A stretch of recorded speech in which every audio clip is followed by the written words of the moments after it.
He was Minister of State at the Department of Health and Social Care between the 10th of September and 6th of July, 10th of September 2019 and 6th of July 2022.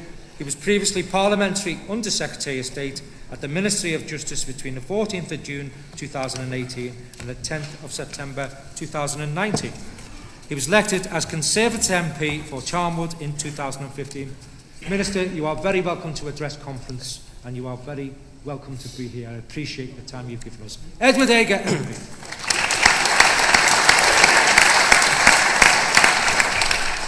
Well, Mark, thank you. It's a real pleasure to be here, and thank you to you, to Steve and the NEC for inviting me.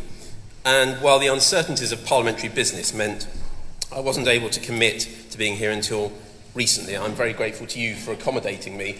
And I would say that I think today is only the second occasion when I have asked for and been given permission to be missing from Parliament when there are key votes being held. And conference, the only other occasion when that happened was when I had to go and meet the then Prince of Wales, now the King. Now, what I think is the POA's 85th anniversary year, following its foundation in 1939, although I recognise its origins go back a lot further than that. I think to possibly even 1910 and the Redden, the prison officer magazine, I think so named more because of the colour of its cover than necessarily its politics. But what it does is points to the very long and distinguished history of this association, and I have huge respect for what you do. I'd also say this is, and it may not surprise you, my first speech ever to a trades union conference today. And with that in mind, just as I was upstairs waiting to come down, I caught the speech on the screen in the conference office of the delegate from Nottingham talking about prison dogs. And I think, if I recall, it was his first speech to conference as well. And can I say what a fantastic job he did in making that speech. Now, I want to start today, as I do whenever I visit a prison, which is by thanking all of you for what you do day in, day out to keep the public safe. Now, I'm also acutely aware whenever I visit a prison that I'm doing so day out, and it's important that we recognise that and we do all we can to bring that reality to the public so they understand what does go on in our prisons.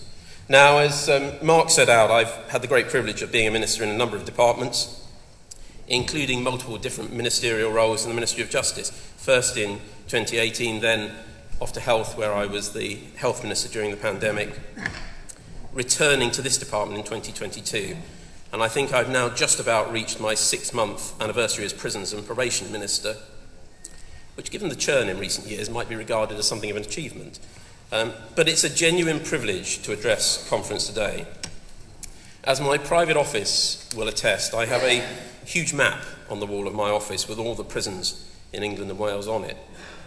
And they all get a coloured dot next to them when I visit them, and I try most weeks to try and get around and visit prisons. Largely been work done by my department in briefing me, telling me what's going on, in putting reports before me. There is nothing that compares with actually seeing on the ground what you do, talking to each of you. And I have to confess that when I visit, I will always endeavour to give the governor the slip a little bit and walk around with prison officers and ask them what they really want to tell me, warts and all. I also, when I can, will always seek to meet the officers of the local POA branch and talk about the issue of prison capacity, as well as a few other issues I know matter to you. Now, as the Lord Chancellor has said recently, our prisons are fuller than they have ever been. Now, there are a number of reasons for this, including new offences, longer sentences, higher remand population following the COVID backlog. While these factors have all contributed to a significant increase in capacity pressures, while it's right that those who need to be in prison are, it's also right we engage openly and transparently in a genuine conversation about sentencing and the size of our prison population. Now, during this time of increased pressure, I want again to pay tribute to you and your colleagues across the country for the outstanding job you've done in rising to the challenges posed. Most importantly, continuing the decent and respectful one-to-one interactions with offenders in your care that are rarely talked about, but play an essential part in keeping our prisons safe and stable, and on your continuing work to rehabilitate those in your custody, and I know it isn't easy. Now, the government is responding to the rise in demand. We've committed to building new prison places, with many of those already coming on stream. We've recognised, however, that despite this increase in supply, for some prisons the need to manage capacity is more pressing. As such, you'll all be aware we've implemented the end of custody supervised licence to release lower level offenders up to 70 days before they're at an automatic release point. And I'm tremendously grateful to all of you for your hard work and flexibility in implementing this measure. Again, I know it isn't easy, and I know it has impacts on your day-to-day work. And in March this year, we announced plans to remove more foreign national offenders, including expediting prison transfers to Albania and creating a new task force to radically change the way we process those cases. Now, it's in recognising the constraints of the wider prison capacity challenge that I want to turn to address specific issues that I think matter a lot to all of you, but are also vital to keeping the system running in a safe and sustainable fashion. Firstly, safety. As Prisons Minister, it's my responsibility to do what I can to keep you safe from harm, and it's one that I take extremely seriously. Now, I, like many, grew up watching TV's Porridge, but sadly, it isn't an avuncular Fletch or Godber you're dealing with day in, day out. It is some of the most dangerous and challenging people in society. We remain committed to tackling violence against both staff and prisoners. And I'm proud that the Police, Crime, Sentencing and Courts Act of 2022 doubled the maximum penalty to up to 2 years imprisonment for those who assault emergency workers, including prison officers. I also feel very strongly that prisoners who assault staff should feel the full force of the law, and it's essential we continue to work closely with the police and with the CPS to not only ensure successful prosecutions and swift prosecutions of prisoners who assault staff, but call for the strongest possible punishment being imposed when they are convicted. Now, as Amy Rees, Phil Coppell and others will attest to, I routinely on a weekly basis review the statistics and details of assaults on staff and engage with HMPPS senior leadership and my own officials in the department on new ways to address this. I am clear that when discussing your safety, prison officer safety, one assault on one officer is one too many. Now, it will take concerted effort on a number of fronts to bring down the current rates of assault on staff. However, when we launched the Prisoners Strategy White Paper in 2021, we pledged to look at alternatives to wet shave razors, which can be used to self-harm and to carry out assaults, including on prison officers and prison staff. Now, I know that Prison Officers Association members rightly feel very strongly about this, and the POA leadership has consistently voiced concerns and argued the case for action. And I have listened. Following recent pilots, I'm pleased to announce to you, Conference, that we have decided to implement a phased removal of wet shave razors from the adult male closed estate.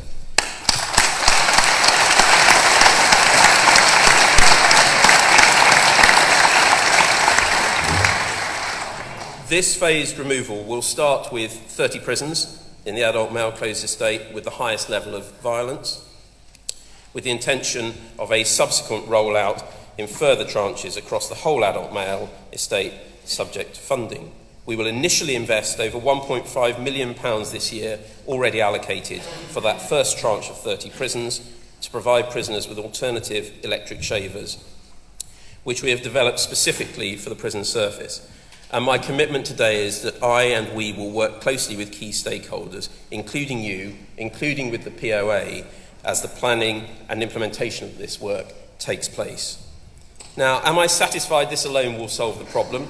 No, but I strongly believe it is another step in the right direction, and we will continue to push to go further. Now, in the youth estate, I'm pleased to say that overall in recent years, levels of violence have come down, with an 18% decline in assaults against staff compared to previous periods. But as I've said before, any assault is one assault too many. From my weekly reading of detailed incident reports, I'm also very aware that many of your colleagues have shown exceptional bravery, indeed, likely many of you in this room, responding to serious incidents, in particular involving large groups where weapons are involved. Now, I'm conscious that at the moment on the youth estate, PAVA can be used, but only via a national team where Gold Command has authorised its use. Now, I know that further rollout of PAVA in the youth estate is something the POA has campaigned on. I can understand and appreciate your frustration at the lack thus far of a decision either way on this issue. The reality is that this is a highly complex issue, and it's important that in reaching his decision, the Secretary of State is able to fully consider the considerable legal and other advice, all stakeholder views, and to ensure that without prejudicing necessary factors. However, I am fully aware that whatever that decision is, you are owed a decision. And the Secretary of State has confirmed to me that he will take such a decision without prejudice to what that is in June of this year, and will announce it then. Now, before I wrap up, I want to address a few other matters head on that I know matter hugely to you. Recruitment, retention, pay, and retirement. Now, on recruitment and retention, I'm pleased with the efforts we have been able to make to increase prison officer recruitment. And I can confirm that there's been a substantial increase in the number of prison officers over the last year, with just shy of 1,400 added to your ranks in the year to March 2024. Now, it's worth noting that we now have the highest number of Band 3 to 5 officers in post in over a decade. However, having spoken to officers around the country, governors around the country, I'm clear that the reality is recruitment and numbers is only part of the picture. What we now need to do as a system is to address the issue of experience and the importance of what, when I was first appointed in 2018 and had responsibility for the youth and female estate, I was taken aside by a very experienced prison officer when I was visiting, and they inducted me into the term jailcraft. And the reality is, when you have a whole raft of new, able, keen, dedicated officers, they also need that experience card alongside them to help teach them how to do the job. Training and manuals will only get you so far. And as I mentioned in conversation with the governor recently, an analogy I've heard is that jailcraft takes time to develop. It's a little bit like passing your driving test. You may pass the test, but it doesn't mean you're immediately a good driver. It takes years of experience, and that experience is absolutely vital. Now, we've got to continue to work to retain that experience within the prison officer workforce, alongside recruiting new staff to ensure that jailcraft is not lost. That's why we've launched initiatives to retain our brilliant experienced staff, including career pathways framework to demonstrate the huge opportunities available in the prison service, and through the Looking After Our People document, which brings together all parts of our employment offer. Now, our major nationwide advertising campaign, launched in September, also recognises the extraordinary jobs carried out every day by men and women who work on the front line, and the challenging, skilled work you all do. We're committed to improving retention of our new staff and our experienced staff, including setting up new initiatives like a peer-to-peer learning scheme and new colleague mentoring. Now, on pay, I fully recognise in the current economic climate how important ensuring fair pay is. I'm pleased that last year's PSPRB recommendations were accepted in full, and the Secretary of State and I are very much looking forward to receiving the report and recommendations for 2024-25 in due course. Now, recent increases in pay mean that starting pay has increased over the last 5 years from just under £24,000 to almost £33,000. And we know from exit interviews that fewer people are leaving the service because of pay-related concerns. But I recognise this is not just a one-off conversation to have. This is something we have to continue to engage with and pay attention to year after year. Linked to these initiatives on retention, I'm fully aware, again, not least through Steve's article this morning, of the POA's long-standing campaign for a lower pension age. And I do recognise this is a very important issue for members.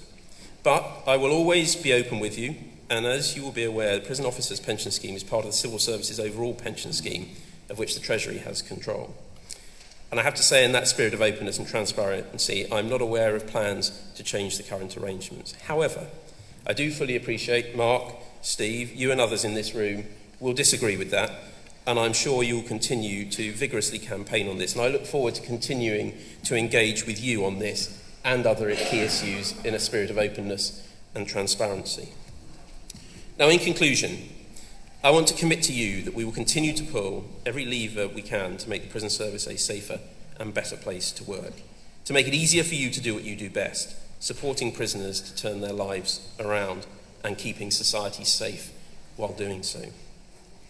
Now, as Prisons and Probation's Minister, the pledge I make is that my door will always be open to you, Mark, to the POA and to your executive, because I know that it's only through working together that we will be able to achieve our shared aims. And even where we don't always agree, I promise you I will always engage with you and listen to you with the respect and openness that your association and all of your members have a right to expect.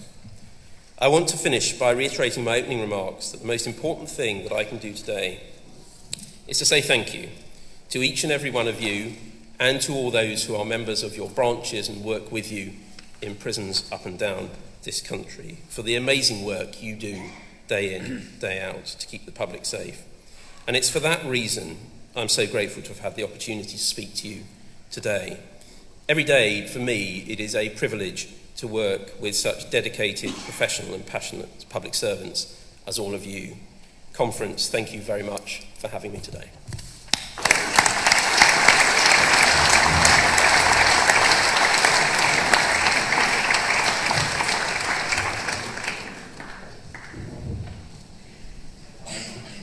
Well, thank you, Prisons Minister.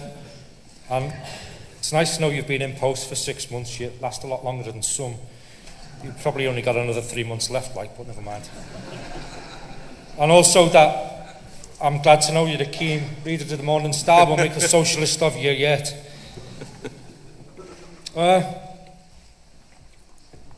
We welcome your announcement about raises. We really do. But what's taken you so long? 2018. I know that's not directly your fault, but there's people that report back to you who are dithering and delaying important decisions that affect the people in front of you. Self-harm, serious assaults could have been prevented with the removal of raises years ago. So thank you for that. We welcome it. Reference Parva, a decision in June. I hope it's June this year, because I warned the Secretary of State for Justice in April last year that unless he acts rapidly, we will see a tragedy and a headline, because that is the most violent part of our estate. And I'm not interested what the Howard League think, because the Howard League and all these other reform groups who are going to launch a legal challenge, I'm not interested in them, because they don't walk the landings like the people in front of you. They don't intervene when sharp-edged weapons are flying around and people in their care are getting their heads stamped off with just a polo shirt and a body-worn video camera. If it's good enough for police to tase the 12 and 13-year-olds who are posing a threat, it's good enough for us to carry Parva with the same type of people.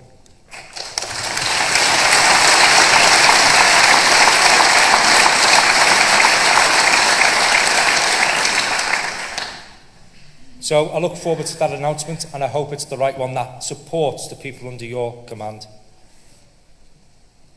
You mentioned recruitment and retention, and it is an issue, but the figures you quote, if we go pre-2010, we're still 1,200 staff short, and we're dealing with twice the amount of prisoners we've ever had, who are more violent and less respectful towards authority. And overcrowding doesn't help. And I know you're building new prisons and rapid deployment cells, but we've got to have the staff to run them. And most staff now who join the job, you're getting sold a dream that doesn't exist because the training isn't fit for purpose.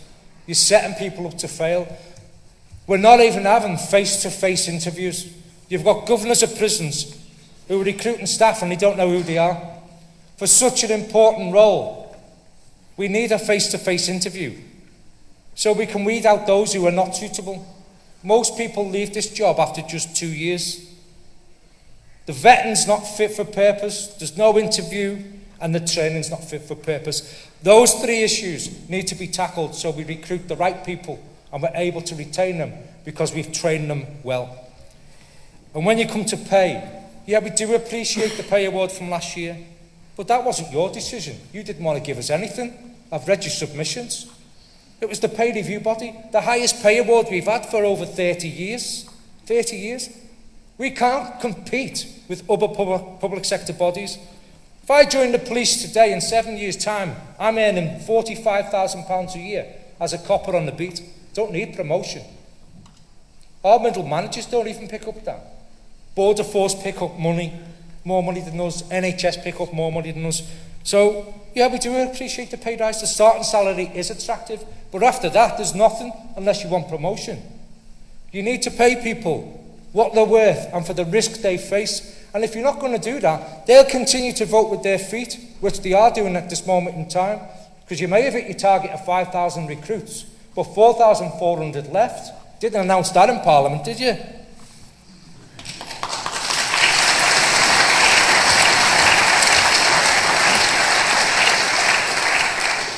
And our retirement age, well, you know the issues with our retirement age. We make up less than 5% of the entire civil service pension scheme. We are a unique workforce in a unique work environment, facing dangers that the police and the fire service don't face every day. Every time these people open a door, they don't know what's going to happen to them. You've seen the pictures, the photographs of people with life-changing injuries who have to leave the service because they're mentally damaged as well as physically. We cannot work in this hostile, violent workplace in our late 60s. Something has to give. And I know it's down to the Treasury, but if you're still here after the general election, we want a meeting with the Treasury. And maybe the best solution is, because of our uniqueness, that we agree that once you reach the ripe old age of 60, you can leave the service and take the pensions you've accrued without abatement, because that gives people a choice. They can carry on working or they can go. Because mentally and physically, we just can't do it. And you've seen that for yourself walking around prisons. So I hope you've had a positive experience at Dressing Conference. I wish you well in the future. I hope you get re-elected in your constituency, because you are a decent person and I know your door's always open. And we do have a positive relationship. But we're in a seaside town, aren't we? And I went to Rock Shop last night. And I thought, what can I get the prisons minister? I thought, I'll get him chocolate fudge cake, Rock. And the reason I got you fudge cake is not you, but some of the people you work with. You've made a right fudge up of this country. So, Prisons Minister, we appreciate everything you do for us. We appreciate your attending conference, and please come and collect a token of our appreciation.